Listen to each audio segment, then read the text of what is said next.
ज्ञान संचय केंद्र में आप सभी दोस्तों का फिर से स्वागत है।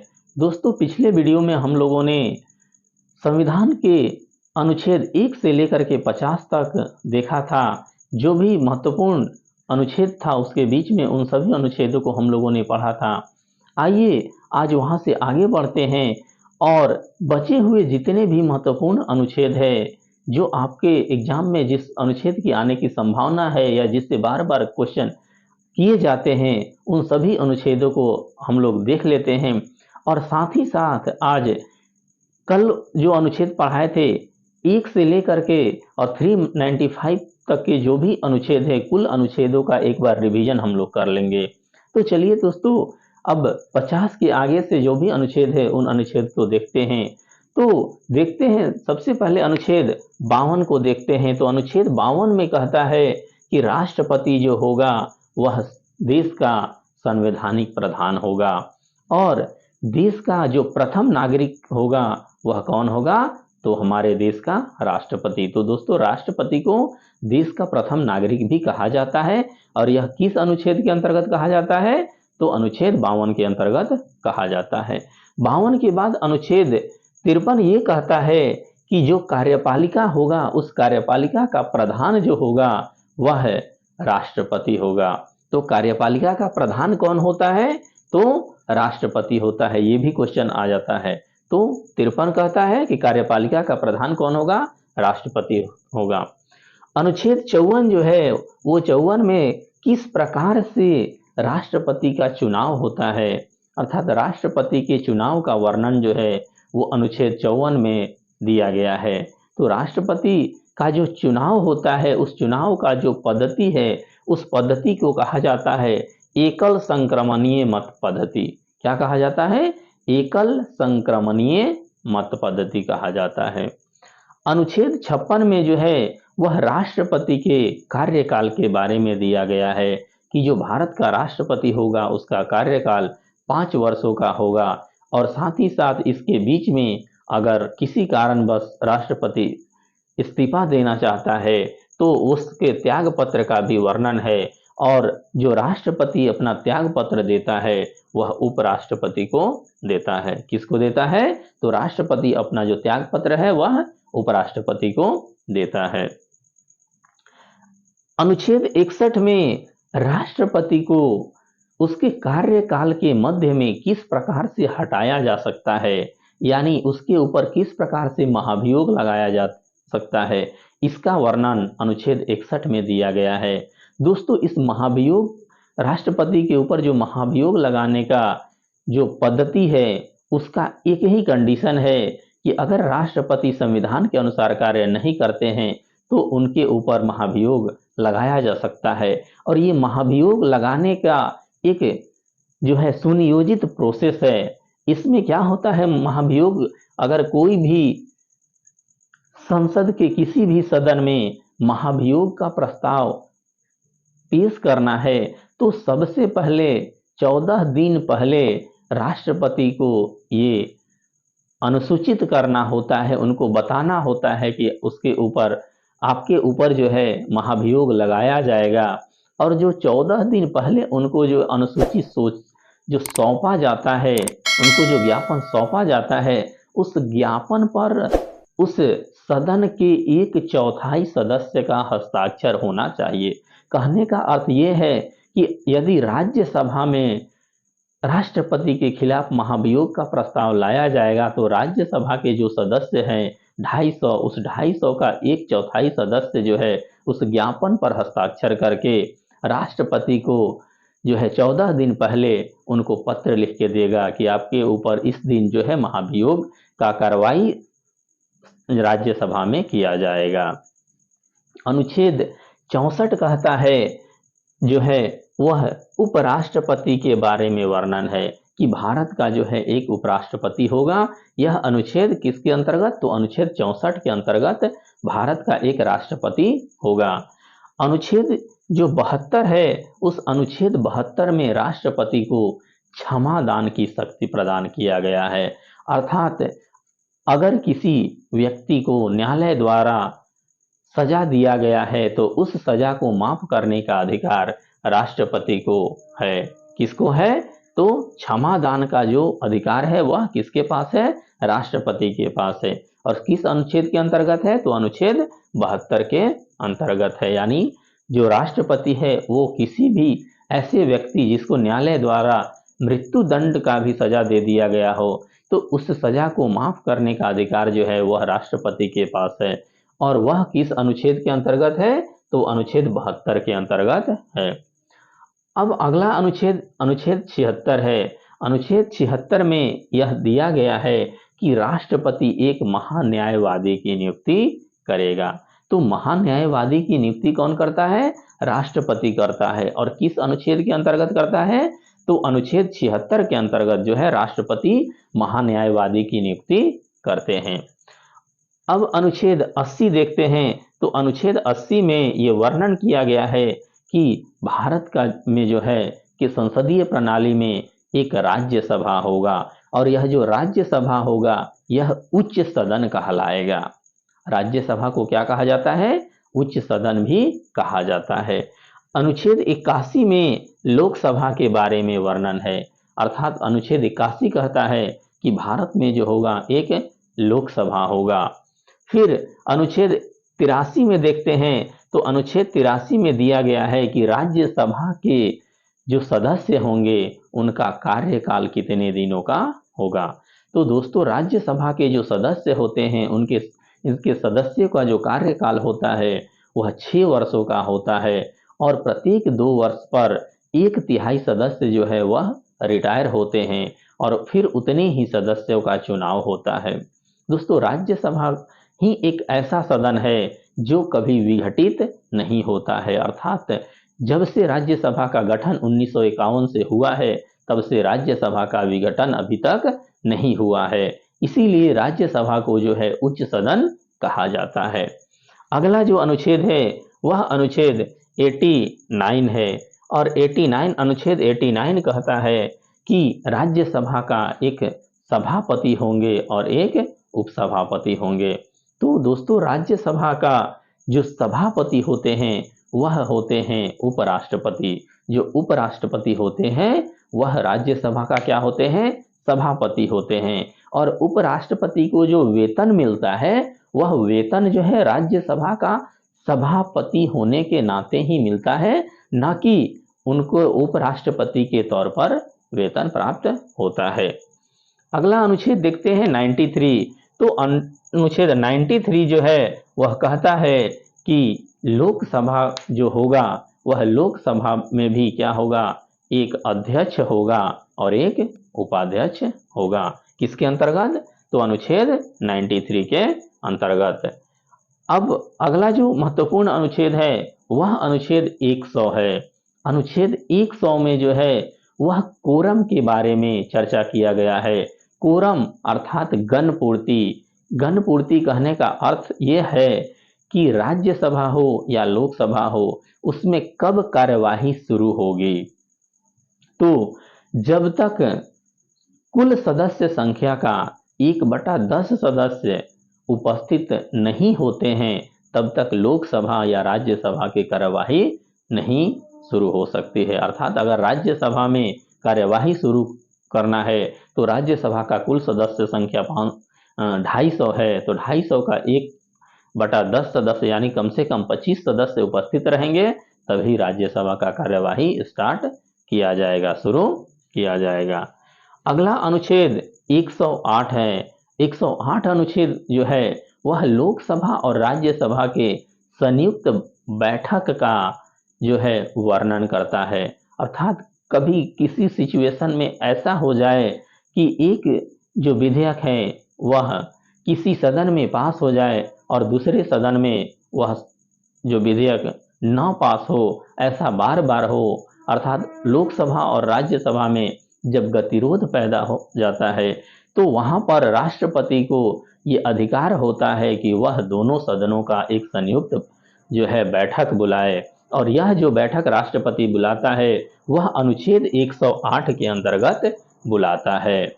और इस बैठक का जो अध्यक्षता करता है वह लोकसभा का स्पीकर करता है। दोस्तों इससे भी कभी कभी क्वेश्चन आता है कि संयुक्त दोनों सदनों के संयुक्त बैठक का अध्यक्षता कौन करता है? तो लोकसभा का स्पीकर। उसको बुलाता कौन है? तो राष्ट्रपति। किस अनुच्छेद के अंतर्गत?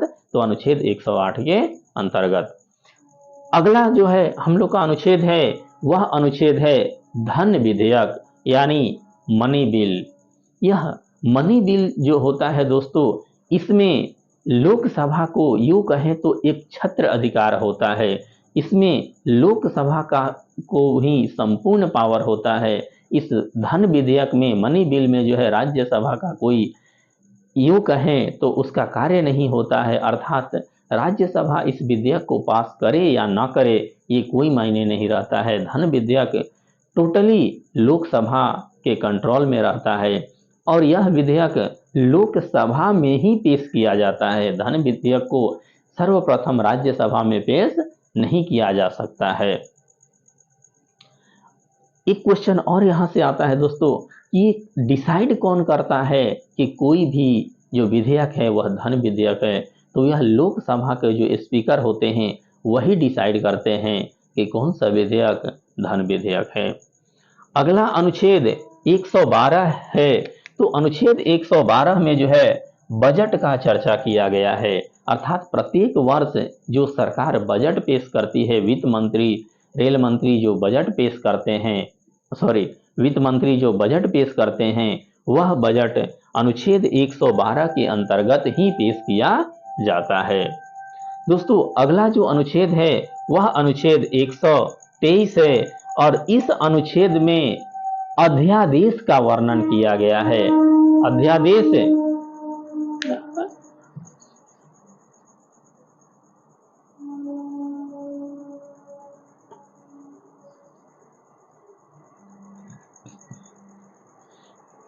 अनुच्छेद 123 में अध्यादेश का वर्णन किया गया है।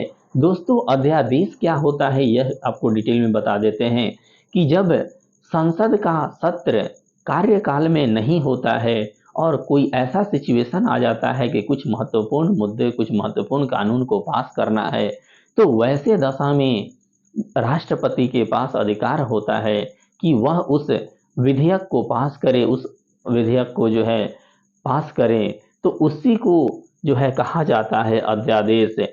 तो यह अध्यादेश जो राष्ट्रपति को अध्यादेश देने का अधिकार है वह किस अनुच्छेद के अंतर्गत है? तो अनुच्छेद 123 के अंतर्गत है। अगला अनुच्छेद में जो है 124 और अनुच्छेद 124 कहता है कि भारत का जो है एक सर्वोच्च न्यायालय होगा। क्या कहता है अनुच्छेद 124? कि भारत का एक सर्वोच्च न्यायालय होगा। तो सर्वोच्च न्यायालय का जो गठन किया गया था वह अनुच्छेद 124 के अंतर्गत ही किया गया है।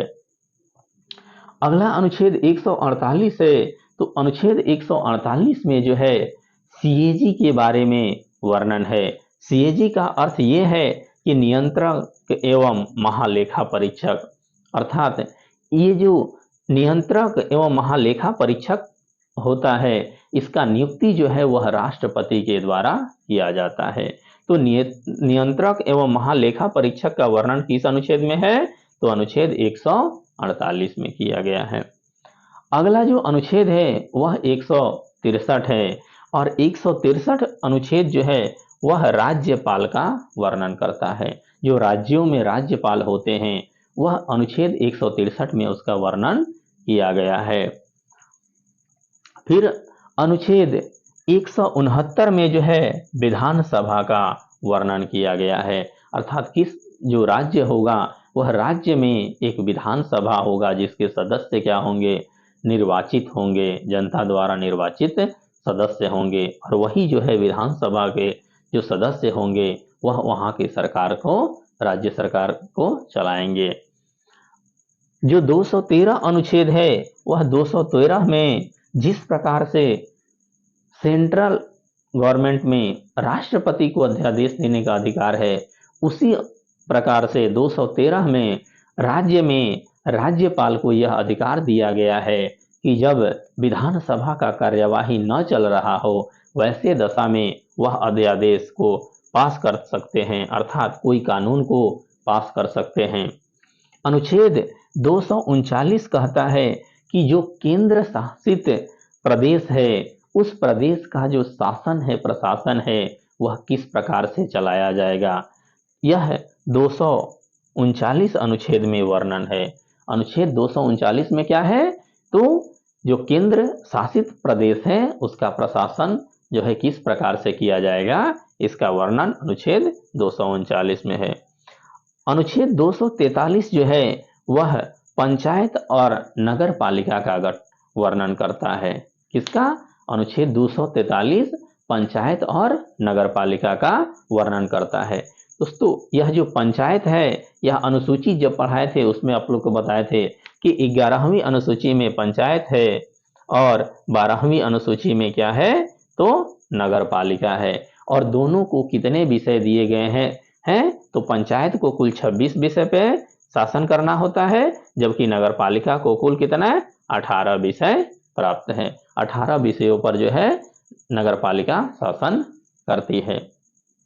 तो दोस्तों आइए एक बार इस पूरे अनुच्छेद को यहाँ से अनुच्छेद 52 से लेकर के 243 तक के अनुच्छेद को एक बार रिपीट कर लेते हैं।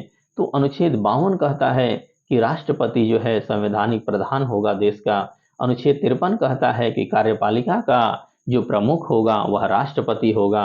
अनुच्छेद 54 कहता है कि राष्ट्रपति का निर्वाचन किस प्रकार से किया जाएगा, तो राष्ट्रपति के निर्वाचन का जो विधि है उसका वर्णन अनुच्छेद 54 में है। अनुच्छेद 56 में राष्ट्रपति के कार्यकाल और वो किसको त्याग पत्र देंगे इसका वर्णन मिलता है। अनुच्छेद 61 में राष्ट्रपति को किस प्रकार से हटाया जाएगा इसका वर्णन है। अनुच्छेद 64 जो है उसमें उपराष्ट्रपति का जिक्र है। अनुच्छेद 72 क्या है, तो राष्ट्रपति का जो क्षमा दान का अधिकार है उसका जिक्र है। अनुच्छेद 76 में क्या है, महान्यायवादी का जिक्र है। अनुच्छेद 80 में जो है वह राज्यसभा का जिक्र है। फिर अनुच्छेद 81 में जो है वह लोकसभा का जिक्र है। अनुच्छेद 83 जो है उसमें राज्यसभा के जो सभापति होते हैं और उपसभापति होते हैं उनका जिक्र है। अनुच्छेद 93 जो है उसमें लोकसभा के अध्यक्ष और उपाध्यक्ष जो हैं उनका जिक्र है। अनुच्छेद 100 में कब जो है राज्यसभा का या लोकसभा का कार्यकाल प्रारंभ होगा, कितने सदस्य मौजूद रहेंगे, तब वो कार्यकाल वो विधि जो है कार्यवाही जो है प्रारंभ होगा, इसका जिक्र अनुच्छेद 100 में दिया है। अनुच्छेद 108 में जो है संयुक्त बैठक का वर्णन है। किसका? संयुक्त बैठक का। संयुक्त बैठक में बताएं क्या कि जब कोई जो है किसी विधेयक पर जो है दोनों में गतिरोध पैदा हो जाता है तो उस दशा में जो है संयुक्त बैठक बुलाई जाती है। अनुच्छेद 110 में धन विधेयक का चर्चा है। 112 में बजट का है।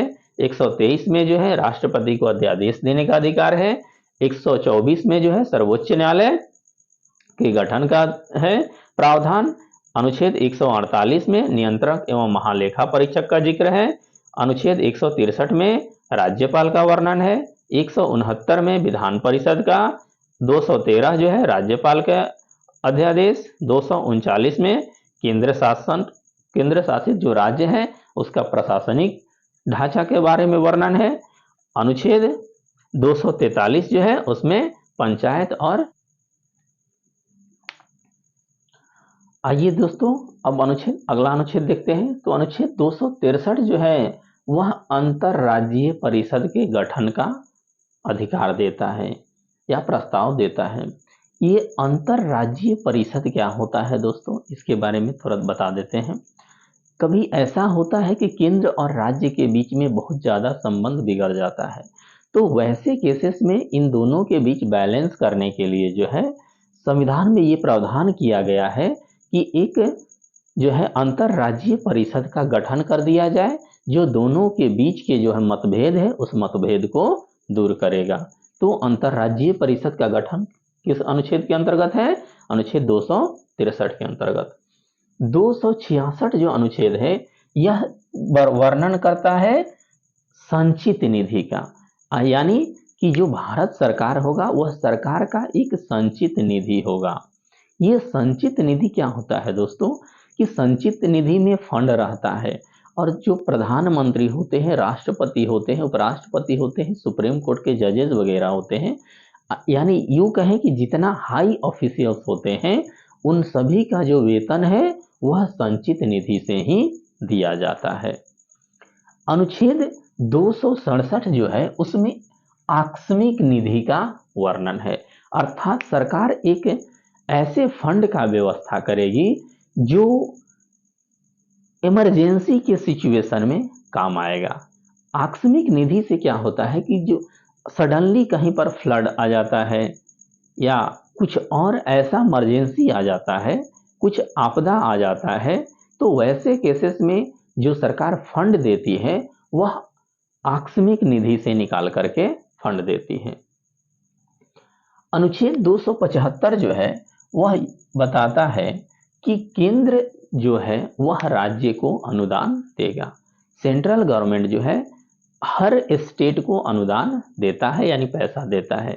इसी क्रम में कभी कभी सुनते हैं कि दो राज्य और सेंटर के बीच में टकराव की स्थिति हो जाता है। कोई राज्य जो है क्लेम करने लगता है कि उसके हिस्से का जो उसको पैसा मिलना चाहिए था वह सेंट्रल गवर्नमेंट नहीं देता है। तो इसका जो जिक्र है वह अनुच्छेद 275 में किया गया है। अनुच्छेद 280 जो है वह वित्त आयोग का वर्णन करता है, अर्थात वित्त आयोग का जो सरकार गठन करता है वह अनुच्छेद 280 के अंतर्गत करता है। अनुच्छेद 300 में क्या दिया गया है, तो जो अनुच्छेद 19 में स्वतंत्रता का अधिकार था, 6 प्रकार का जो स्वतंत्रता दिया गया था, उसमें जो एक संपत्ति का अधिकार था, उस संपत्ति के अधिकार को ला करके अनुच्छेद 300 क में रख दिया गया था और इसको एक कानूनी अधिकार दे दिया गया था। तो अनुच्छेद 300 क में क्या है, संपत्ति का अधिकार। अनुच्छेद 312 जो है वह राज्यसभा को ये जो कहा जाए कि अनुच्छेद 312 राज्यसभा को यह पावर देता है कि वह किसी अखिल भारतीय सेवा का गठन कर सकता है। किसका, तो अखिल भारतीय सेवा का गठन अनुच्छेद 312 के अंतर्गत किया जा सकता है और 315 के अंतर्गत अनुच्छेद जो है वह लोक सेवा आयोग का गठन किया जा सकता है। तो यहाँ पर थोड़ा सा कंफ्यूजन होता है 312 और 315 में। तो 312 जो है वह कहता है क्या कि अखिल भारतीय सेवा आयोग का गठन, जबकि 315 क्या कहता है कि लोक सेवा आयोग का गठन किया जाएगा। अनुच्छेद 324 में जो है वह चुनाव आयोग का जिक्र है। किसका, चुनाव आयोग, क्योंकि चुनाव आयोग जो क्या है, पूरे भारत में जो चुनाव का जो जिम्मेदारी होता है वह इसी आयोग पर होता है। किस पे, चुनाव आयोग पर। तो चुनाव आयोग का जो वर्णन है वह अनुच्छेद 324 में किया गया है। अनुच्छेद 330 में जो है लोकसभा में आरक्षण का प्रावधान किया गया है कि लोकसभा में पहले जो ये प्रावधान था कि लोकसभा में SC ST के लिए जो है एक कोटा निर्धारित कर दिया गया था कि इतने सदस्य SC कैटेगरी के होंगे और इतने जो सदस्य होंगे वह ST कैटेगरी के। और इसी अनुच्छेद के अंतर्गत, अनुच्छेद 303 के अंतर्गत, 330 के अंतर्गत ही जो है वर्तमान में जो लोकसभा और राज्यसभा में महिलाओं को जो है 33% आरक्षण दिया गया है। किस अनुच्छेद के अंतर्गत, तो अनुच्छेद 330 के अंतर्गत ही महिलाओं को जो है वह लोकसभा और राज्यसभा में 33% का आरक्षण दिया गया है। अगला जो है अनुच्छेद 332 में जो है वह विधानसभा में आरक्षण का प्रावधान किया गया है, अर्थात विधानसभा में जो है वह SC और ST का जो है कोटा का निर्धारण किया गया है। और 335 में जो है वह नौकरी में आरक्षण का प्रावधान किया गया है। तो नौकरी में जिस प्रकार हम लोग सुनते हैं कि इतना जो है सीट, कोई वैकेंसी निकलता है तो SC के लिए अलग निकलता है, ST के लिए उसी जितना सीट होता है उसमें सीट क्या होता है, रिजर्व होता है। तो वह जो सरकारी नौकरी में जो रिजर्वेशन होता है वह अनुच्छेद 335 के अंतर्गत ही होता है। और इसी अनुच्छेद के अंतर्गत जो है सेंट्रल गवर्नमेंट जो है जो EWS आरक्षण दिया है वह अनुच्छेद 335 के अंतर्गत ही दिया है। जो EWS कैटेगरी यानी इकोनॉमिकली वीकर सेक्शन को जो सेंट्रल गवर्नमेंट 10% आरक्षण दिया है वह अनुच्छेद 335 को आधार बना करके ही दिया है। अगला अनुच्छेद है 343। अनुच्छेद 343 ये कहता है कि जो संघ की भाषा होगी वह क्या होगी? हिंदी होगी। संघ की भाषा क्या होगी? तो हिंदी होगी। और 351 कहता है कि जो संघ है, सेंट्रल गवर्नमेंट है, वह हिंदी का प्रसार करेगा। क्या करेगा? हिंदी का प्रचार प्रसार करेगा। किस अनुच्छेद के अंतर्गत? तो 351 के अंतर्गत। अब 352 से 356 ये जो अनुच्छेद है, इसमें राष्ट्रपति को जो है पावर दिया गया है, इमरजेंसी पावर। क्या दिया गया है? इमरजेंसी पावर, अर्थात आपात लगाने का जो पावर है वह राष्ट्रपति को दिया गया है। और राष्ट्रपति जो है 3 तरह का आपात लगा सकता है। एक आपात होता है कि सपोज भारत पर कोई विदेशी आक्रमण हो जाए या पूरे भारत में जो है एक तरह से विद्रोह फैलने का डर रहे, तो उसको हम लोग कहते हैं राष्ट्रीय आपात। और राष्ट्रीय आपात जो है का वर्णन जो है अनुच्छेद 352 में किया गया है। किस अनुच्छेद? तो अनुच्छेद 352 में जो है वह राष्ट्रीय आपात है और 356 में जो है वह राज्य में आपात का जिक्र है। किसमें? राज्य में जो है आपातकालीन लगाने का जो पावर है वह राष्ट्रपति को दिया गया है। तो 356 में जो राज्य में राष्ट्रपति शासन लगाने का अधिकार राष्ट्रपति को दिया गया है, इसका जो मूल आधार है वह ये है कि अगर राज्य में संवैधानिक तंत्र असफल हो जाए, अर्थात सपोज कभी ऐसा होता है कि राज्य में गवर्नमेंट चल रहा है और उस जो शासन दल के कुछ मेंबर हैं वह पार्टी ही छोड़ देते हैं या दूसरे पार्टी में चले जाते हैं, तो वैसे केसेस में क्या होती है? वो सरकार अल्पमत में आ जाती है और फिर उसका सरकार गिर जाता है और वैसे दशा में जो है क्या किया जाता है? राष्ट्रपति शासन लागू कर दिया जाता है। या कभी कभी ऐसा भी होता है कि चुनाव होता है और किसी एक दल को जो है संपूर्ण बहुमत नहीं मिलता है, तो उस दशा में भी राज्यसभा में जो है राष्ट्रपति शासन लगाया जा सकता है। और अनुच्छेद 360 जो है वह आर्थिक आपात का जिक्र करता है, अर्थात ऐसा हो जाए कि कभी पूरे देश में अकाल की स्थिति हो जाए, भूखमरी की स्थिति हो जाए, तो भी राष्ट्रपति जो है ये आर्थिक आपात लगा सकता है। परंतु दोस्तों यही जो एक आपात है वह भारत में कभी लागू नहीं हुआ है, अर्थात अनुच्छेद 360 जो है वह आज तक कभी भी लागू नहीं किया गया है। अगला जो अनुच्छेद 368 है वह है संविधान में जो है संशोधन की प्रक्रिया का जिक्र किया गया है। अनुच्छेद 368 में क्या है? संविधान में किस प्रकार से संशोधन किया जा सकता है, इसके विधि का जो जिक्र है अनुच्छेद 368 में किया गया है। और 370 जो अनुच्छेद था दोस्तों, वो आप सबको पता है कि 370 अनुच्छेद में क्या था? जो जम्मू कश्मीर को जो है स्पेशल राज्य का दर्जा दिया गया था वह अनुच्छेद 370 में ही दिया गया था। परंतु यह क्या है? अभी वर्तमान में ये है नहीं। सरकार जो है इस अनुच्छेद को जो है खत्म कर चुकी है, इस प्रावधान को सरकार खत्म कर चुकी है। तो अनुच्छेद 368 में जो है दोस्तों वह क्या दिया है? तो संविधान में संशोधन की प्रक्रिया का जिक्र है। किसका? संविधान में संशोधन। किस प्रकार से संविधान में संशोधन किया जा सकता है, इसका पूरा प्रोसेस जो है अनुच्छेद 368 में दिया हुआ है। और अनुच्छेद 370 जो है उसमें जो है ये जम्मू कश्मीर को स्पेशल राज्य का जो दर्जा दिया गया था उसका वर्णन था इसलिए बोल रहे हैं दोस्तों क्योंकि यह जो है अब है नहीं, इसको हटा दिया गया है। अर्थात जम्मू कश्मीर को जो है क्या किया गया? 2 राज्यों में बांट करके एक स्वतंत्र राज्य और एक केंद्र शासित राज्य का दर्जा दे दिया गया है। तो दोस्तों आइए अब इसको एक बार फिर से हम लोग रिवीजन कर लेते हैं। तो अनुच्छेद 263 क्या कहता है कि अंतर्राज्यीय परिषद का गठन किस दशा में? तो जब राज्य और सेंटर के बीच में संबंध जो है बिगड़ जाए। तो अनुच्छेद 266 क्या कहता है कि संचित निधि। 267 क्या कहता है? आकस्मिक निधि। 275 क्या है, केंद्र द्वारा राज्य को जो अनुदान दिया जाता है वह है। अनुच्छेद 280 क्या है, के द्वारा वित्त आयोग का गठन। 300 जो है संपत्ति का अधिकार। 312 जो है अखिल भारतीय सेवा का गठन। 315 जो है लोक सेवा आयोग का गठन। 324 जो है वह चुनाव आयोग। 330 जो है लोकसभा में आरक्षण। 332 जो है वह विधानसभा में आरक्षण। 335 नौकरी में आरक्षण। देखिए दोस्तों 330, 332, 335 ये तीनों क्या है, आरक्षण। एक लोकसभा, फिर विधानसभा, फिर नौकरी, सरकारी नौकरी।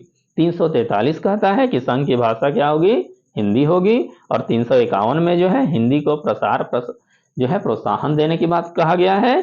352 में जो है राष्ट्रीय आपात का जिक्र है। 356 में जो है राज्य में जो आपातकाल लगता है उसका जिक्र है। 360 में जो है आर्थिक आपात का जिक्र है। 368 जो है वह कहता है कि किस प्रकार से संविधान में संशोधन किया जाएगा। और 370 जो कि अब है नहीं, खत्म हो चुका है। तो दोस्तों ये रहा हमारे संविधान से जो भी महत्वपूर्ण अनुच्छेद थे, ये सारे अनुच्छेदों को हमने करवा दिया। दोस्तों इस वीडियो को आप जो है 1 से 2 बार अच्छी तरह से देखें।